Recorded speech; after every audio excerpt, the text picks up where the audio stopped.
Então, lá no início eu me senti muito um peixinho fora d'água. Primeiro porque eu nunca tinha ouvido falar sobre migração de carreira.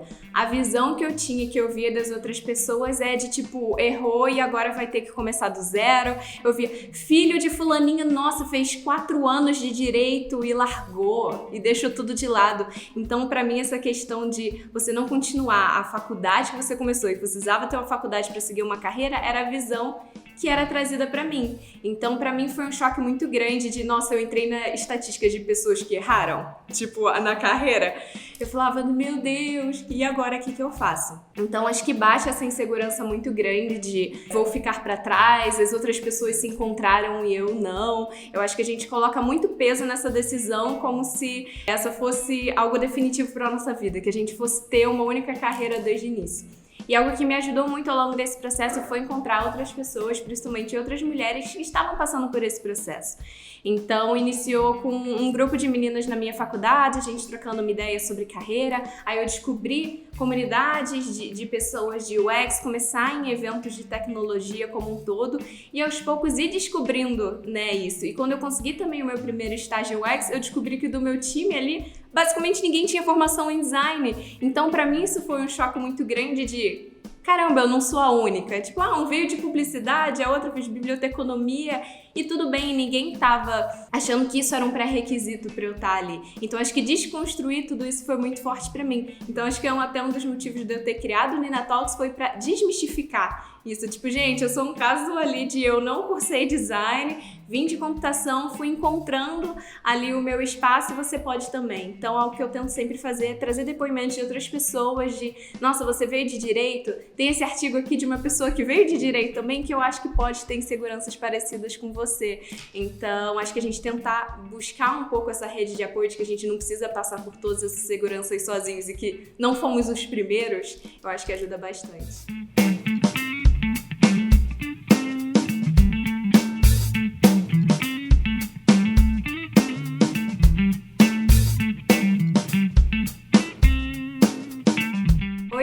Tudo bom? Eu sou a Karina Troncos, mas podem me chamar de Nina. Hoje em dia eu trabalho como mentora de UI UX Design na Apple Developer Academy, mas eu fui uma das pessoas que também fez migração de carreira. Eu me formei em Ciência da Computação na PUC-Rio e pra mim foi um pouco difícil esse processo, acho que pra todo mundo, né? A gente acaba passando ali por muitas inseguranças, a gente acha que a gente errou na nossa trajetória, mas eu acredito muito que tudo que eu aprendi, tudo que eu passei, que permitiu que eu conhecesse o UX Design e entendesse que aquilo funcionava pra mim.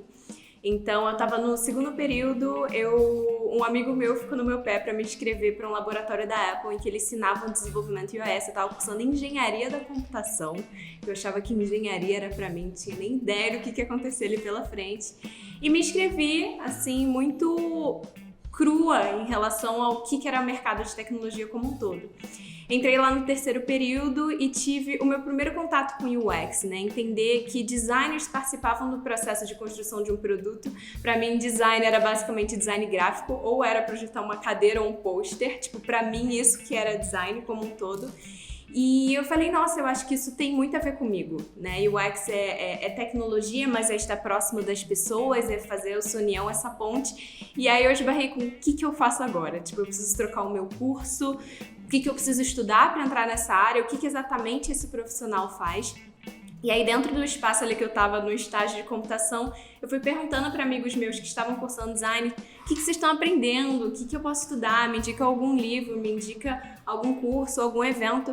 Então eu fui puxando matérias eletivas da faculdade do departamento de design, inclusive aprendendo sobre design como um todo, fiz até matéria eletiva de encadernação, enfim, fui expandindo ali meus horizontes e desenvolvendo os meus projetos próprios. Então não cheguei a fazer um super curso pago na época, porque nem tinha essa disponibilidade de oportunidades que tem hoje, e fui estudando, perguntando para amigos, etc.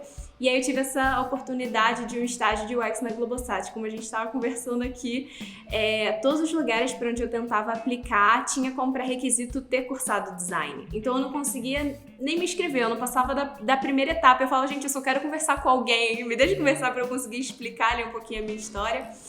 E foi onde realmente o meu horizonte se expandiu. Eu falei, nossa, é com isso que eu quero trabalhar.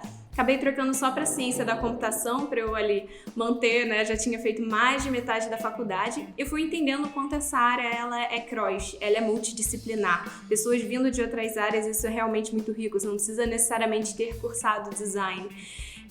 Estava até conversando com uma menina ontem de arquitetura e ela falou, nossa, ter cursado arquitetura para mim foi ótimo como designer, por ter me tornado UX. Hoje em dia eu trabalho com produto e eu consigo traçar tantos paralelos, isso para mim é tão rico. Então é muito legal que você tem tantas inseguranças antes de entrar e depois que você entra você consegue enxergar o quanto a sua bagagem é importante, né?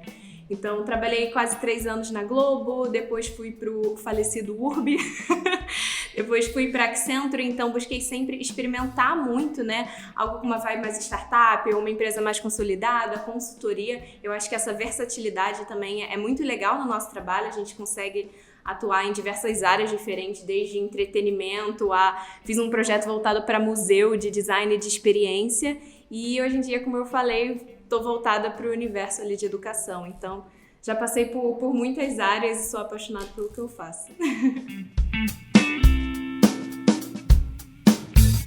Eu não cheguei a fazer nenhum curso de longa duração para fazer a migração para UX, quando eu já estava trabalhando na área, que aí eu comecei a investir em alguns cursos, inclusive menores, não tinha, formação em UX design, assim. Eu ia muito em, eventos de fim de semana, uma imersão na empresa tal que ia ter 2 dias, ou, como é que é o nome daquele evento? Acho que é Rio Creative Day. Aí tinha um workshop de jobs to be done. Então, aos poucos ali eu ia aprendendo vídeos no YouTube e tal.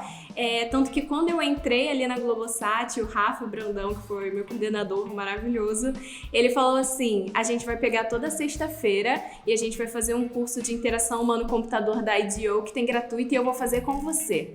Pra você ir aprendendo, porque eu não tinha ali a base, eu tinha a vontade de aprender. Até quando eu entrei lá, depois de um tempo, eu falei, por que vocês me escolheram, né? Tinha tanta gente ali pra entrar de estágio, eles falaram, você não era a que tinha mais conhecimento.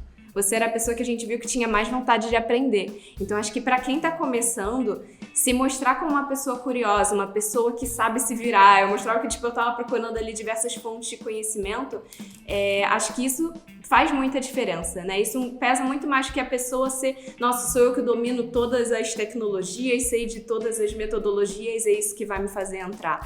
Não, isso a gente acaba aprendendo e isso acabam ensinando pra gente. Acho que é muito mais da gente saber e ter vontade de correr atrás, né? Alguém ter muita vontade de aprender, acho que isso faz a diferença. Acredito que, assim, a principal missão do Nina Talks é ser essa ponte para as pessoas, né? Dela ter esse primeiro contato, dela ter um empurrãozinho, dela saber de alguma oportunidade que vai fazer ela tomar essa coragem. Então, muito mais do que eu entregar conhecimento técnico, eu tento estimular as pessoas e tentar dar coragem para elas e expor as minhas vulnerabilidades. Por isso que eu falo, gente, eu tinha insegurança, já chorei tanto por conta disso. Não foi fácil fazer a migração de carreira, acho que muito mais mentalmente do que pelo fato da gente aprender, porque a gente se vira, a gente dá um jeito, a gente separa um tempo ali para estudar e colocando a mão na massa. Então, acho que as pessoas mais me procuram para trocar essa ideia sobre inseguranças, porque é uma virada de chave muito grande, ainda mais quanto mais avançado você está na sua vida, né? Se você tem uma casa ali, se você tem filhos, enfim, de você fazer uma mudança muito grande, você tem que se planejar. Então eu falo muito para as pessoas terem esse cuidado, não precisa fazer algo de 8 a 80 no meio do nada, vai pensando, vai planejando, vai estudando aos poucos, é de você dar esse primeiro passo. Então acho que ajudar as pessoas a darem esse primeiro passo, que eu acho que é o que eu tenho buscado fazer e que o retorno tem sido muito bom. Eu acho que as dúvidas que eu mais recebo é, Nina, qual curso eu faço? Como que eu aplico para minha primeira vaga? O que é importante eu saber, como eu monto um case de portfólio. Acho que o que eu tenho mais escutado é o case de portfólio, de todas as vagas me pedem, eu só tenho conhecimento teórico, eu nunca trabalhei na área, né? Como que eu consigo experiência se eu nunca tive a oportunidade de ter a minha primeira experiência? Eu acho que essa é a maior dificuldade da galera.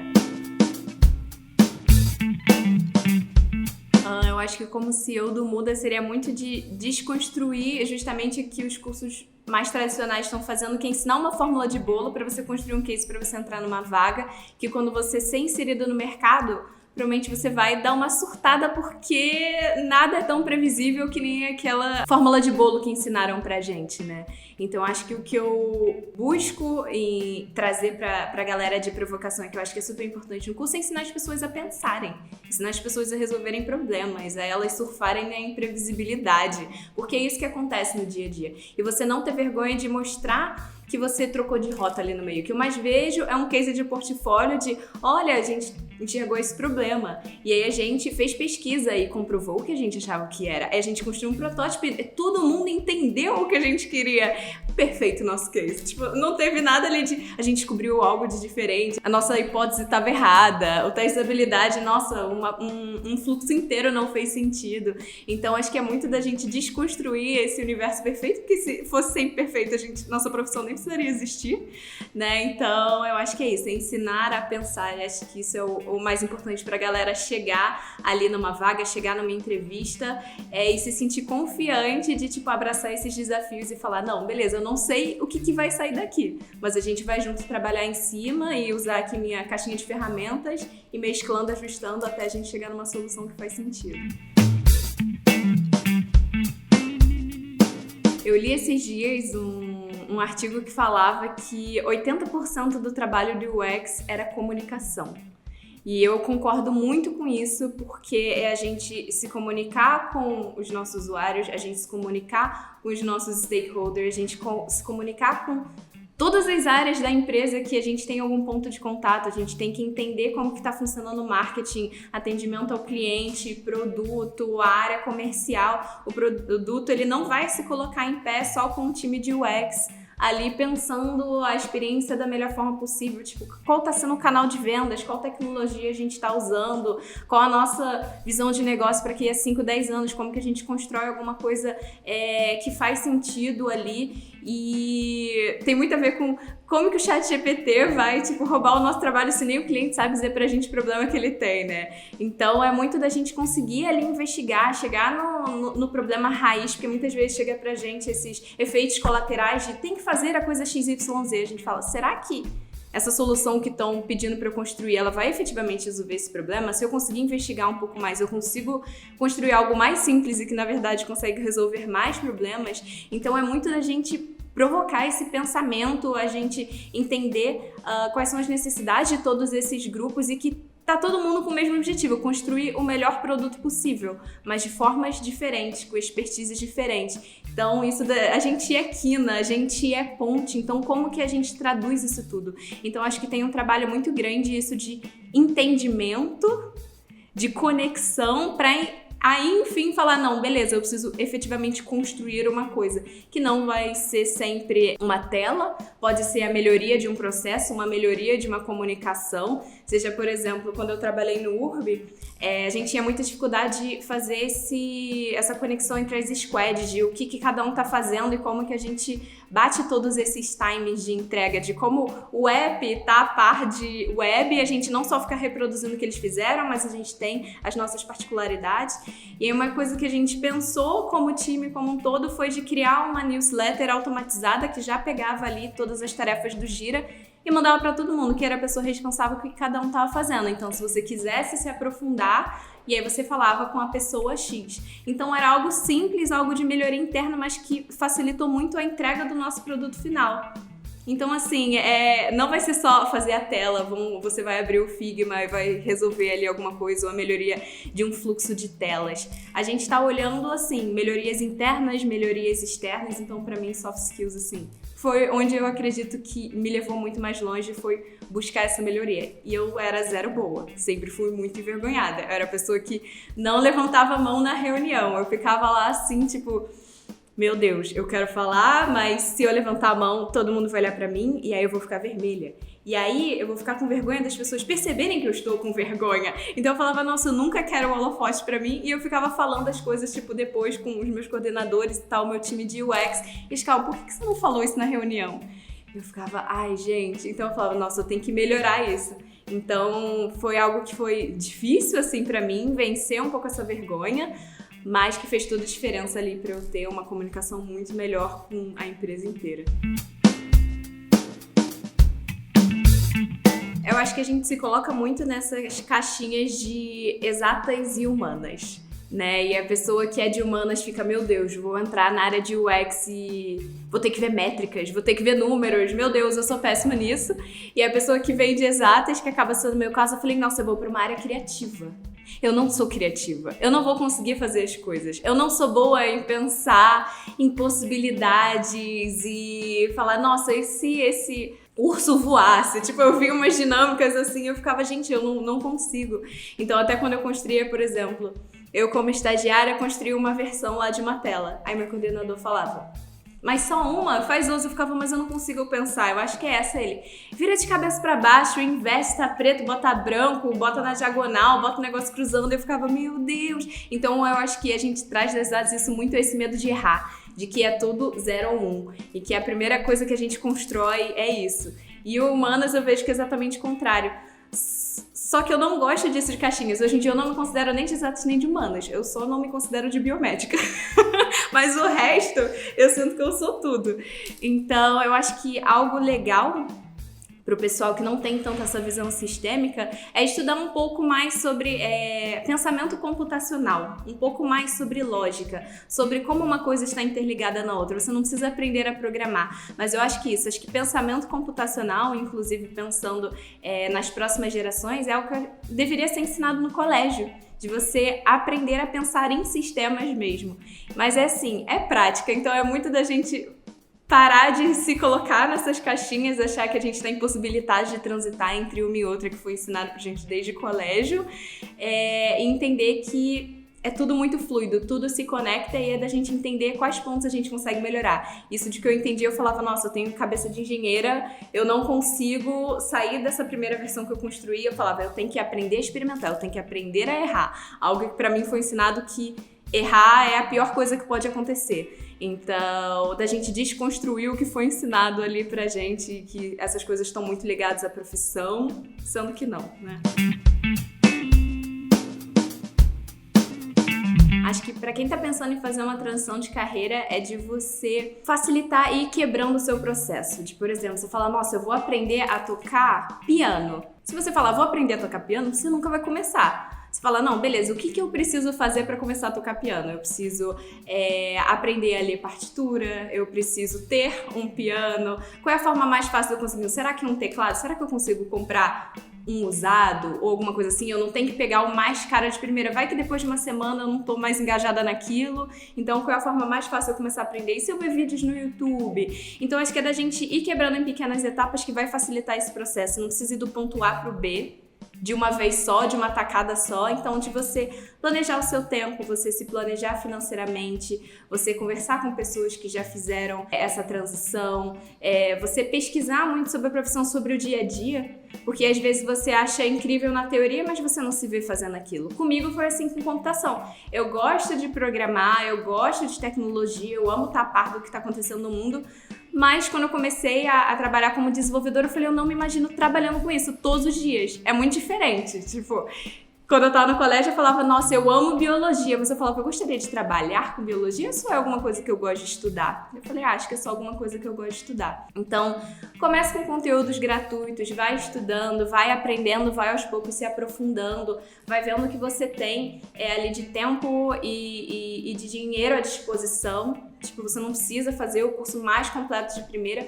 Você vai coletando ali pequenos conhecimentos, trocando e você vai construindo o seu repertório próprio, né? Eu acredito que não tem uma solução que vai funcionar para todo mundo e não tem uma fonte só de conhecimento. Então, você ir bebendo de diversas fontes. Então, acho que é tentar levar esse processo com um pouco mais de leveza, não colocar, né, todos os ovos numa cesta só. Vai aos poucos, eu sei que é muito difícil a gente lutar mentalmente com essa ansiedade, mas a gente tem que tentar quebrar em pequenos passos e ir pedindo ajuda e entender que a gente não tá ali sozinho. Então, comunidade de UX é super legal, mais mulheres em UX, Ladies That UX, tentar ir em eventos e seguindo as pessoas, que aí você vai se sentindo, acho que um pouco acalorado, assim, de tipo um abraço quentinho ali, né? Eu acho que as carreiras que têm maior facilidade de migração é design gráfico, porque você vai ter a base de design como um todo, principalmente toda a parte visual, e eu acho que processo como um todo, né? Tipo, UX não tem uma graduação específica porque é sobre design como um todo, acaba sendo ali mais uma vertente dentro desse grande universo. Eu acho que arquitetura tem bastante gente também. Muita gente acha que computação acaba sendo fácil, apesar de que, assim, eu tinha base zero de design, mas pelo menos você já está um pouco dentro do universo de tecnologia, acho que você entende mais de processos, de como um time funciona, porque você tem contato com alguém de UX, e acho que o que eu vejo muito também acaba sendo da área de publicidade, porque ali marketing, etc. Mas eu vejo gente vindo de biologia, de advocacia, de tantas áreas que eu acho que não tem um impeditivo. Eu acho que é só de, às vezes, você ter um contato, um entendimento maior de como que aquela área funciona. Mas nada que uma busca do que conversar com outras pessoas não te dê um conhecimento maior de como aquilo se encaixa. Porque se alguém, né, vier falar comigo sobre direito, sim, eu não tenho ideia. Eu sei que tem 1 bilhão de vertentes. Sei lá, tem trabalhista, tem... enfim. E aí você tem que experimentar, né? De como que eu vou saber se eu vou gostar de trabalhar com UX? Bota a mão na massa, desenvolve ali um primeiro projeto, vai vendo se aquilo, tem que ir fazendo todo esse processo de que nem a gente faz com um produto, de experimenta, pesquisa, desenvolve, testa e acompanha, vê a parte de métricas, tipo, cria ali suas próprias métricas de acompanhamento, tá fazendo sentido pra você, né?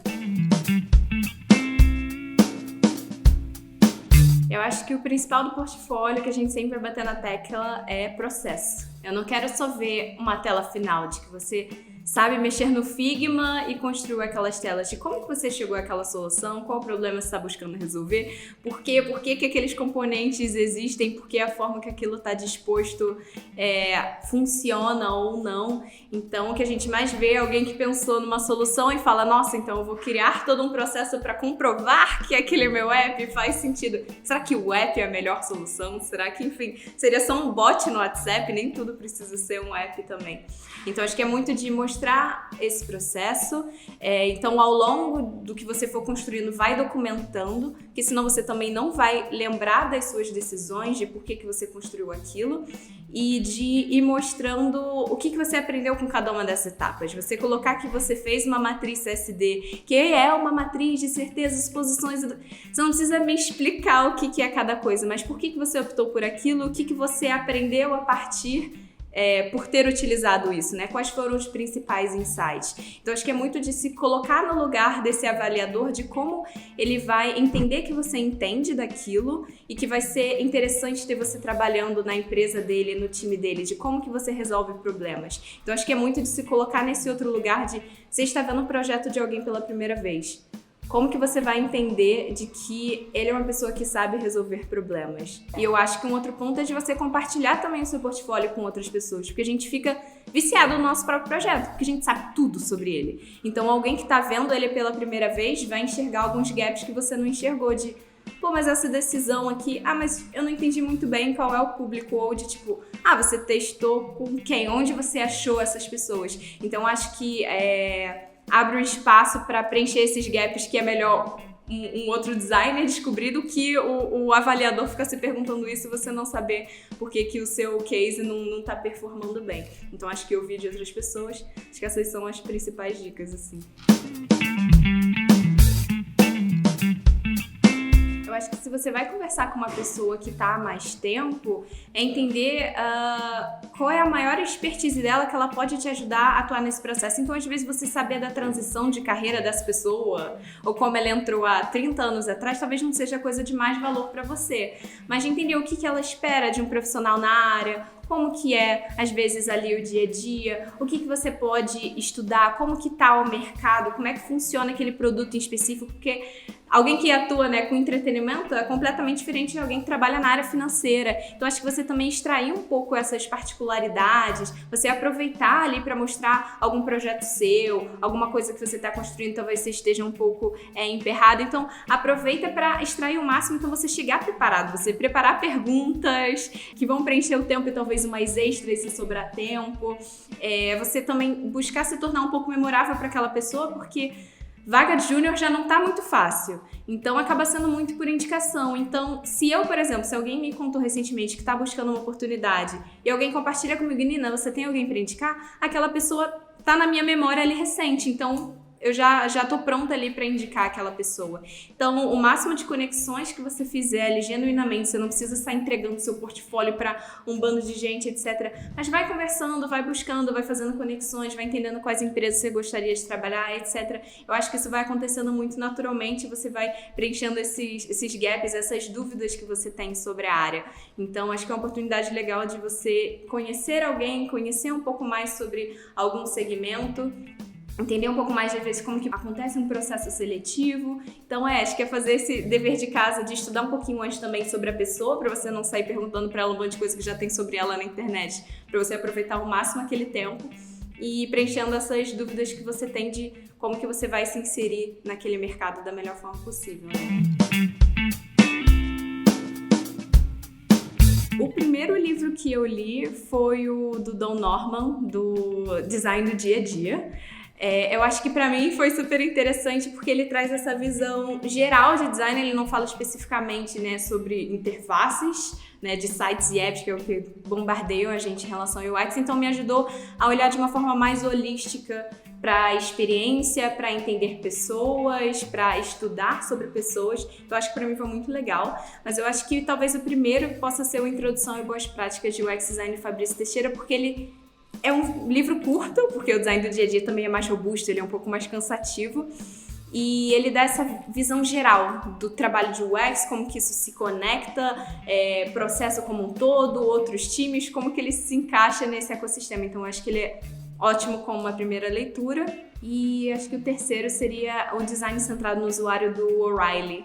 Eu acho que ele é um livro, assim, muito, muito, muito legal e dá uma visão também mais geral, assim, sobre design, não é só sobre o UX, tela, etc. De você entender o problema das pessoas como um todo, né? Qual vai ser o resultado final, independe. Então, acho que são livros, assim, que provocam você entender sobre o UX, mas você pensar em pessoas, no final das contas, né?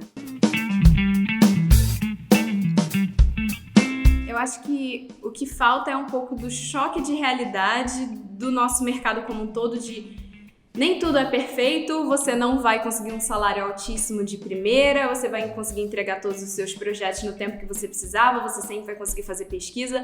Eu acho que falta um pouco esse choque de realidade de vendido um universo perfeito da profissão dos sonhos, que você vai sem poder trabalhar remoto no horário que você quiser.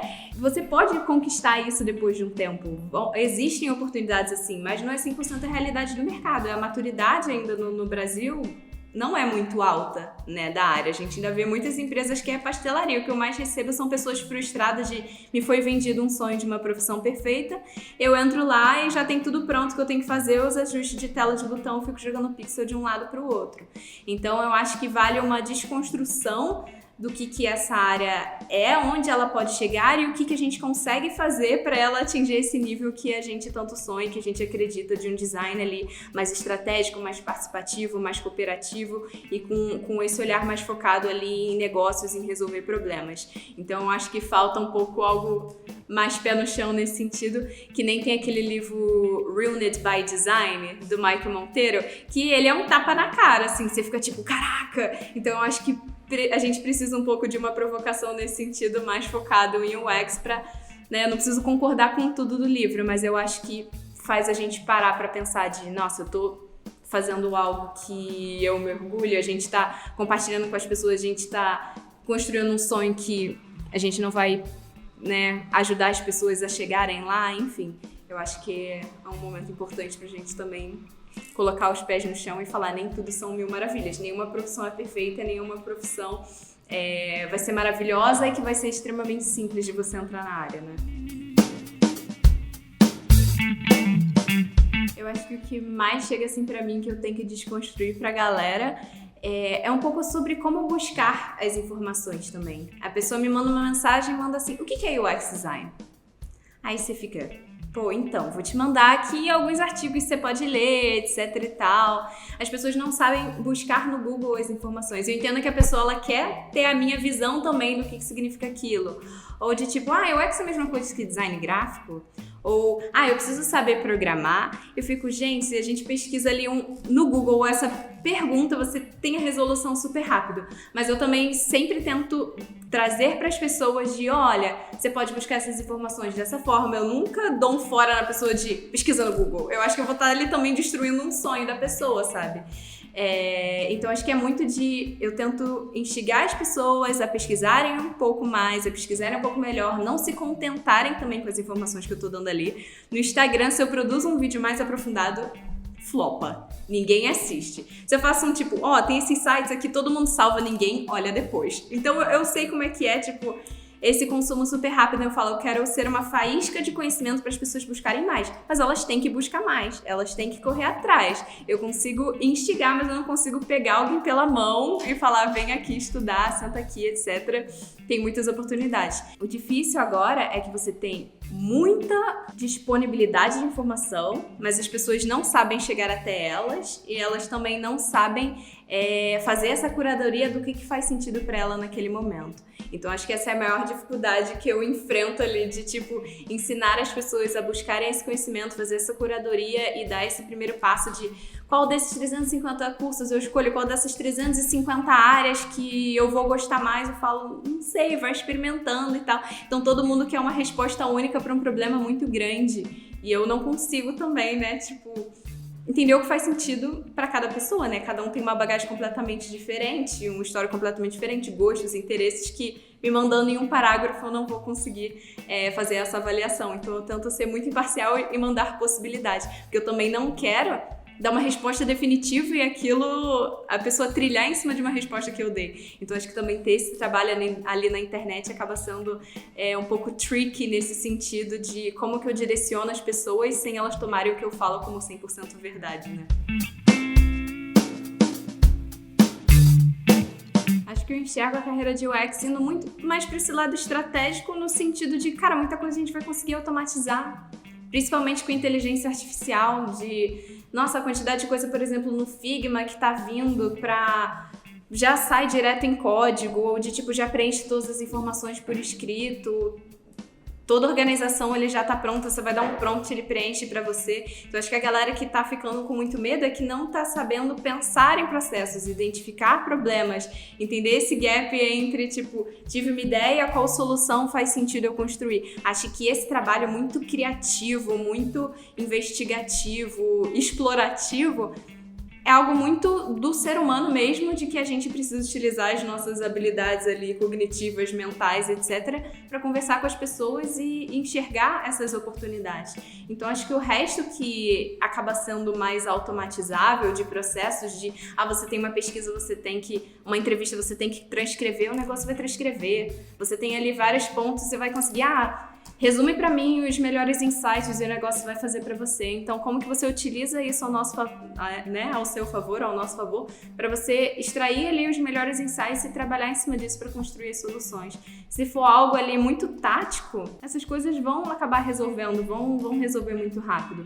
Coisas que são mais estratégicas, envolver pessoas, conversar, entender esse ecossistema de uma empresa como um todo, de identificar todas essas necessidades que cada um está visionando, isso que dá trabalho. Ter uma padronização, né, de elementos visuais, de fluxo, de entendimento é importante porque a gente diminui ali a quantidade de esforço cognitivo que uma pessoa vai ter para realizar alguma coisa. Mas a gente tem que ter alguma coisa diferente, alguma inovação com esse tempero a mais que eu vou adicionar, que vai ser único do meu produto, que tem a ver ali com também o branding que a gente está buscando trazer. Então é de você dominar o básico para você conseguir ir além e conseguir fazer esses trade-offs de o que a gente vai manter, o que a gente vai fazer de diferente. Então, eu acho que é importante ter as coisas que a gente segue os padrões para a gente conseguir quebrar esses padrões em alguns certos momentos que a gente entende que é estratégico, faz sentido para o nosso produto, enfim.